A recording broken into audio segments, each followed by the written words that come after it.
My friends, tonight we'll be pretending like it's actual night and not 1 p.m. Yeah, because I'm still sitting here with my broken leg and we're doing a Q&A. So, I've made a post earlier this week where I asked you to ask me anything and upvote questions which you like, and I would pick top 10 or so. And here we are. So, without any further ado, let's get right into it. First question originates in Michael's brain. What is your most regrettable modeling purchase? I have a couple of them. I think the first one, which kinda left me feeling a little bummed out, was when I bought my first 3D printer, the Anycubic Photon, the bare bones basic photon with nothing special. Because on one hand, it's a nice hobby printer, but for our needs, us modelers, we need tons of very delicate detail and accuracy. And that printer isn't really about that. So yeah, it kinda made me feel disgruntled about the whole 3D printing thing. Until I bought another one, Anycubic Photon Mono SE, and it completely changed my perspective about printers. That one is just amazing.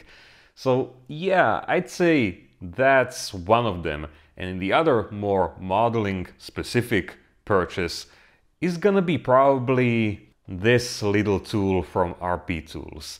Now, I don't like saying bad things about, smaller companies coming up with original ideas and tools for modelers, but this one, I'd say my opinion would apply to any grab handle bending tool, because that's what this is. My personal problem with it are all these steps which determine the width of the grab handle you're making. And the problem with that is you often need very specific dimensions. I don't know, let's say the smallest step is 1 millimeter, then you have 2 millimeters, 3 millimeters, 4, and so on. And most of the time, at least in my experience, 99% of times, you need something more specific, let's say 1.5 millimeters or 2.3 millimeters.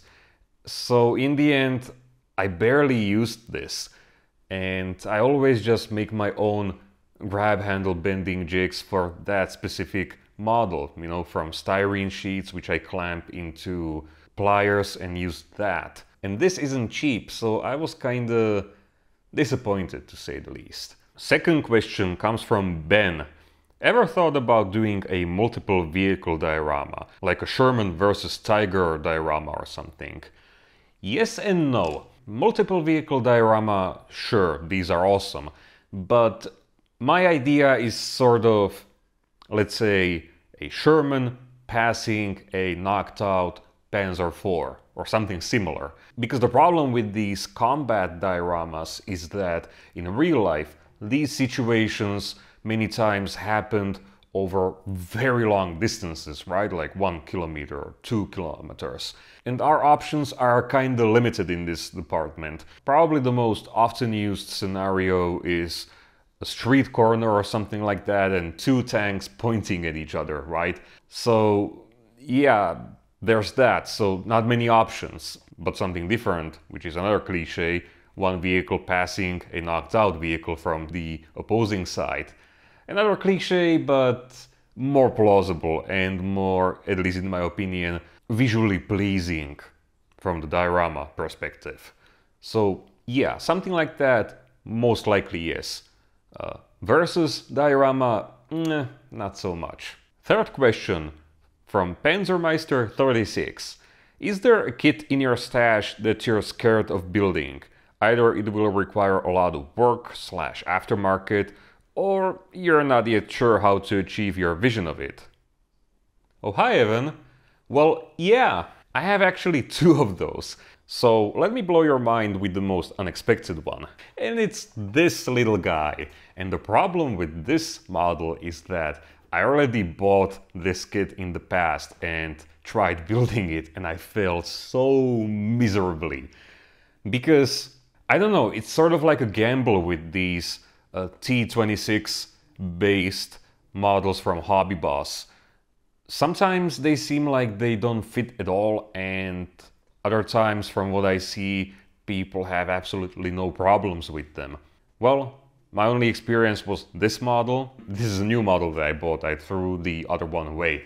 And yeah, the superstructure, like, it didn't fit together at all. And it's a huge problem when you have all those rivets and panel lines. So I'm kinda not so sure how I'm gonna approach it the next time, or if it's even worth it. And it's a shame because I have, aftermarket for it. I have frill tracks, Voyager photo edge with fenders, and a long gun barrel, sort of what if conversion. So yeah, this is the first one, which kinda prevents me from sleeping well at night. And the other one is kinda obvious, I'd say. And it's this huge one. And the problem with this model is that the turret is completely wrong. Basically, the Dragon turret doesn't even resemble the real M103A1 turret at all.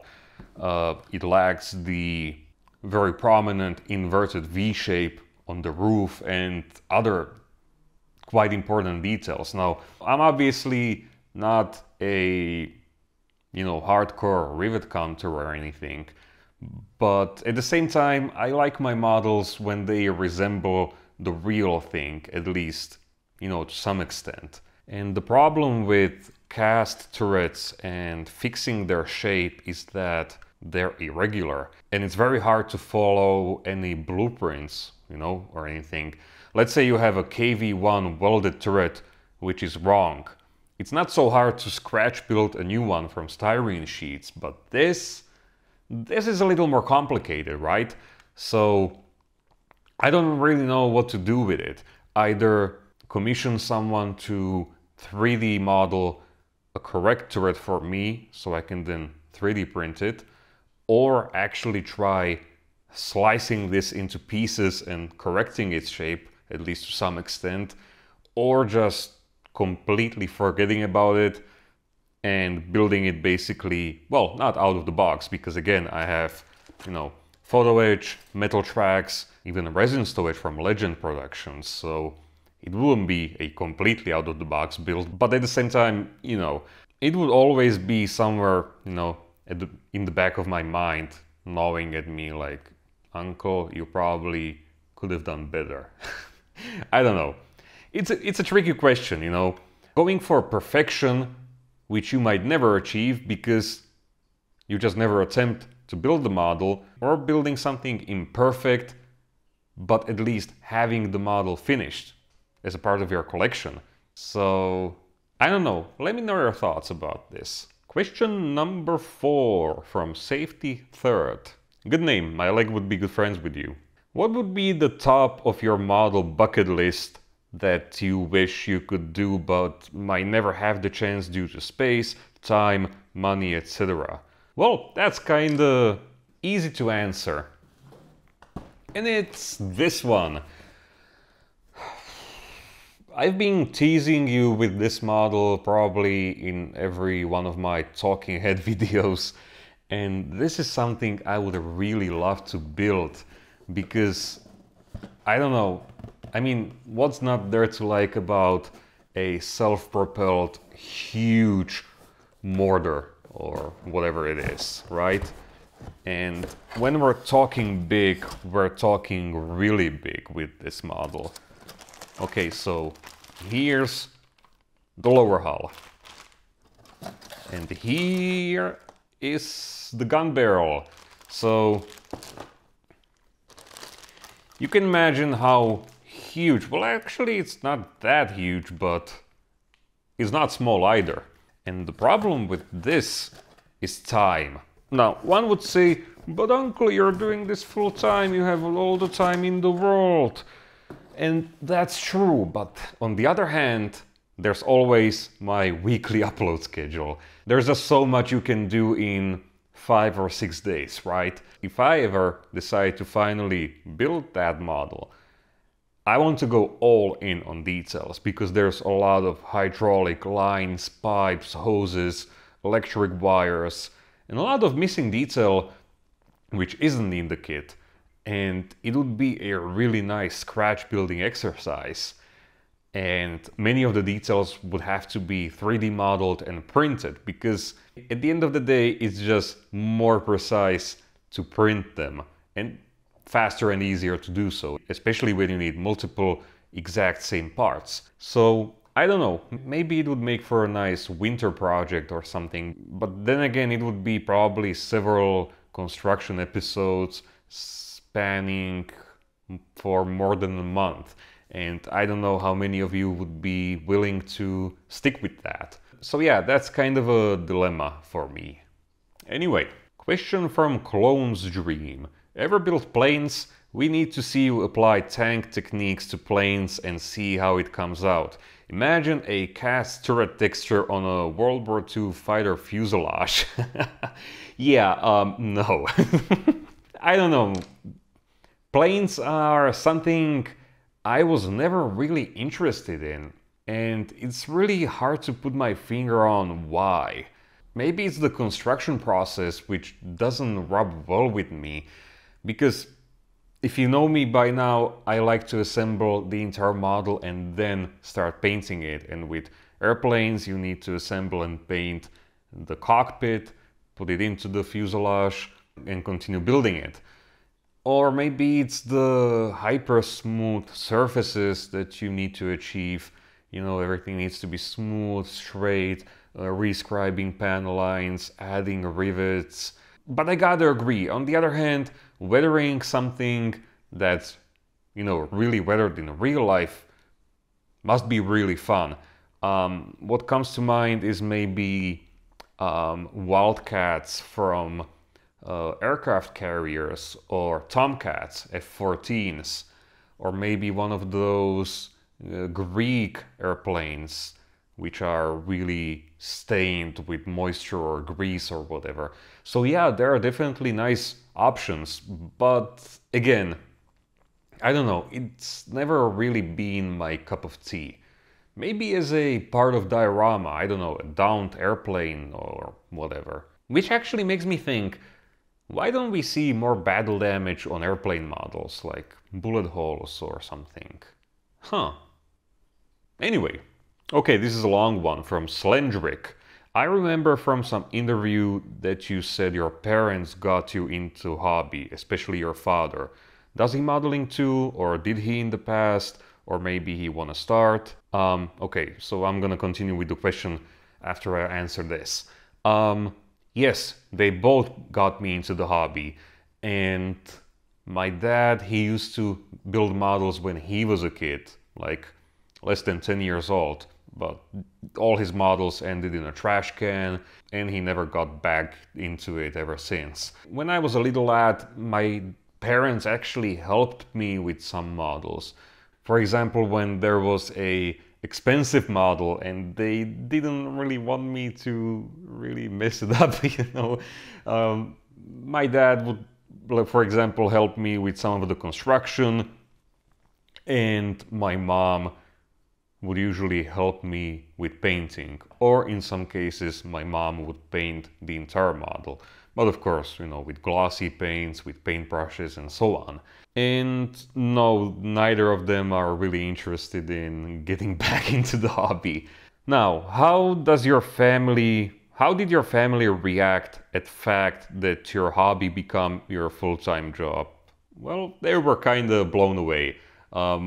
My parents are still really happy to, you know, when I tell them like how's the channel going, or how's Patreon going, or how people like this video or that.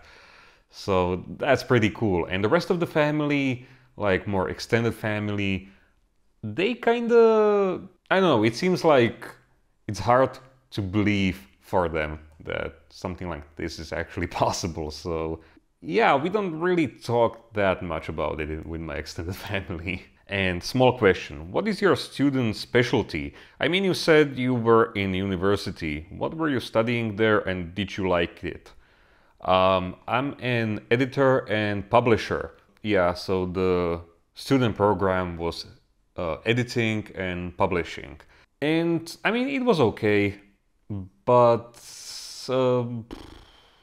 I don't know, at the same time, the whole program wasn't really what I expected. The first few semesters were okay. We were learning practical things like visual design of the text and so on, which came in real handy. But then it looks like the university sort of ran out of ideas for us, and it was just Slovak literature, Slovak language, a little bit of journalism, some marketing tossed in, and yeah, it was what it was, And I did a internship at a local magazine for half a year, and I didn't really like it. And they completely hated me there because I was your typical university graduate, full of aspirations and ideals, and I was correcting everyone, telling them, well, not telling them how to do their job, but you can probably imagine how it went, so no thanks. Next question from Wooter. Is scale modeling 8 hours a day still enjoyable after a year? If not, are you planning to build other things than tanks? Armored cars, for example, so your projects are more diverse. It's usually more than 8 hours a day, and yes, it's still fun. But then again, there are some, differences which are kind of expected. For example, if something doesn't go as well, it becomes more stressful than if it was just a hobby, right? Probably the toughest part is coming up with fresh ideas, so that's probably why you see me trying new techniques and messing around with the order of techniques all the time, because it keeps it fresh for me and it makes the content, well, at least I believe, more enjoyable, more experimental or so. And sometimes it leads to some pretty cool ideas, right? Like pre-weathering, post-shading. And yeah, sure, I'm gonna branch out to some other things. For example, well, take dioramas for example. Buildings. Buildings are something I never expected to enjoy, and I absolutely fell in love with them. So I'm gonna definitely be building more styrofoam buildings in the future. Bricks, concrete, wood, cinder block, you name it, I want to try it. And yes, definitely, wheeled vehicles, not even armored, soft skin vehicles, definitely. Abandoned vehicles for sure. And maybe some dioramas with destroyed vehicles, knocked out tanks, and so on. Another question from Emma. What is the furthest progress you have made on a model before deciding to abandon it? Well, there's kinda two. One is a CV90 from Hobby Boss, which I was building as a Finnish vehicle, I think. It was completely white in UN markings from the box.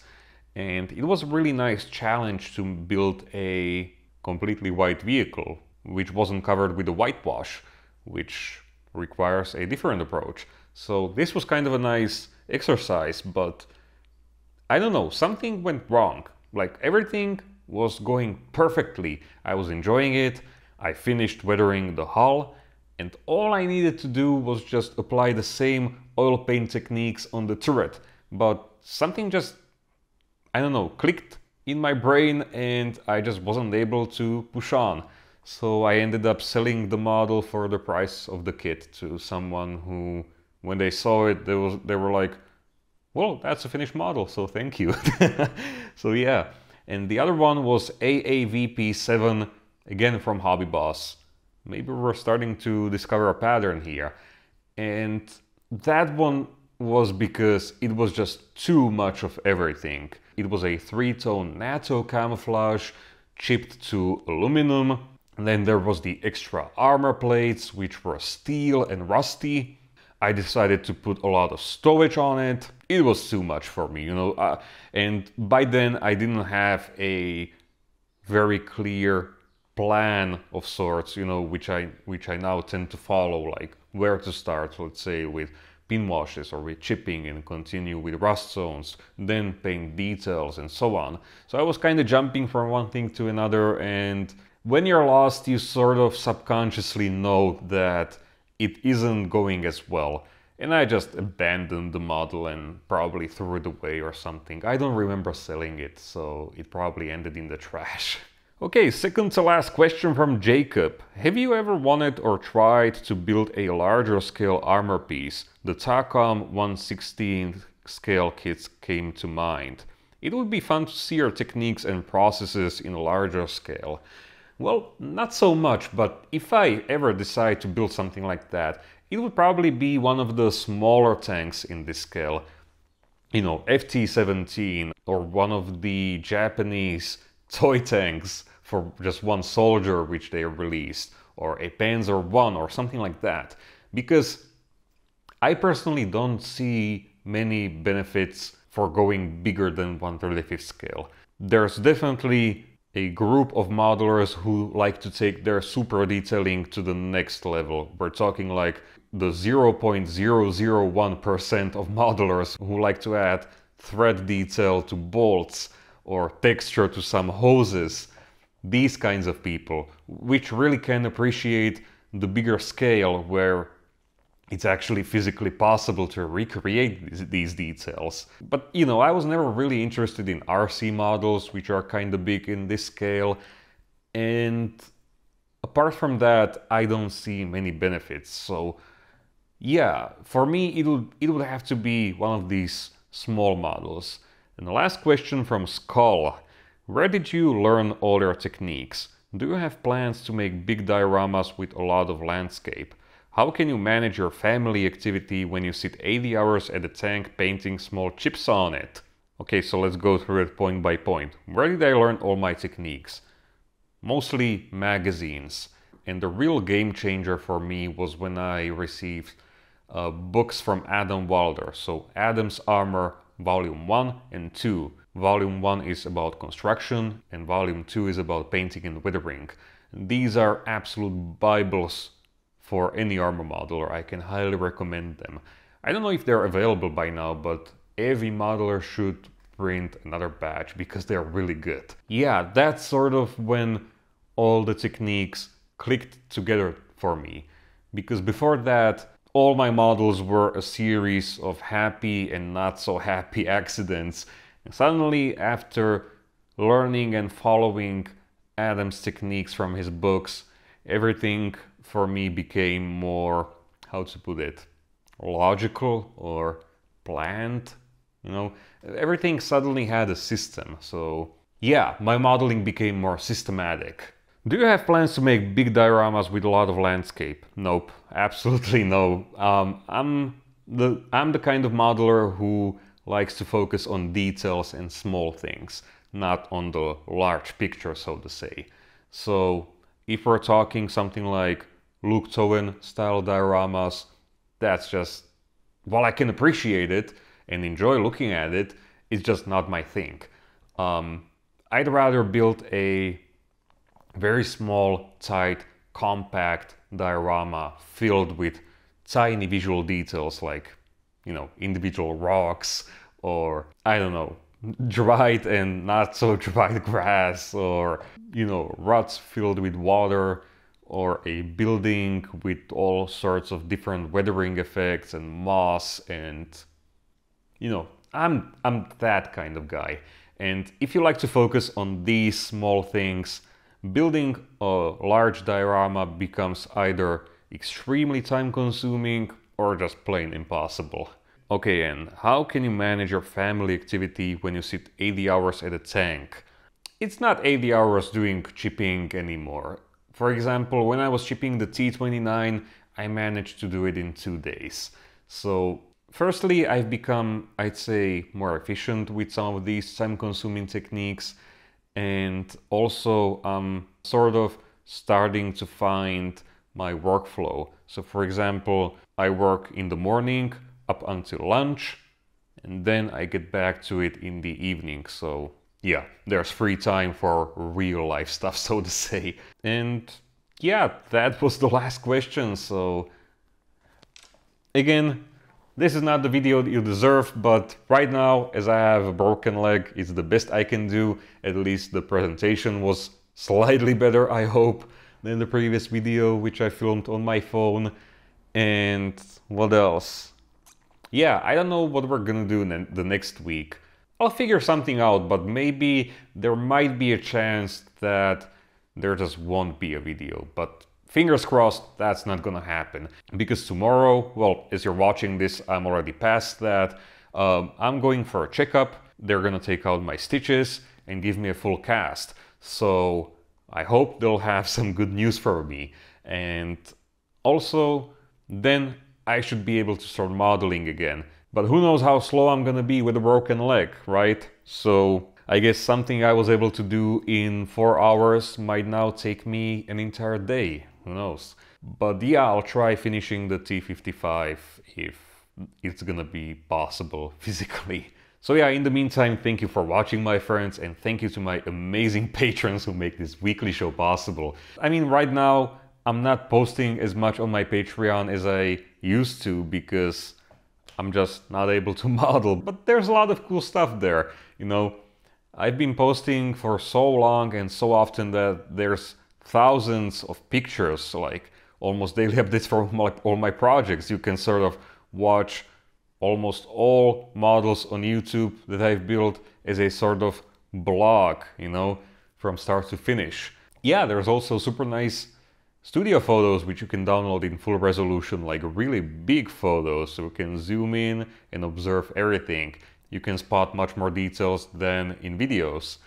And what else is there? DMs so we can get in touch. 3D models, which I like to do from time to time, like, you know, roof tiles, bricks, some details for some models, for example, Russian smoke dischargers or T55 fuel connectors, and some real-life references for dioramas. This includes buildings, some interesting terrain features, which I like to take when I'm outside, which is not gonna happen anytime soon with my leg cast. So yeah.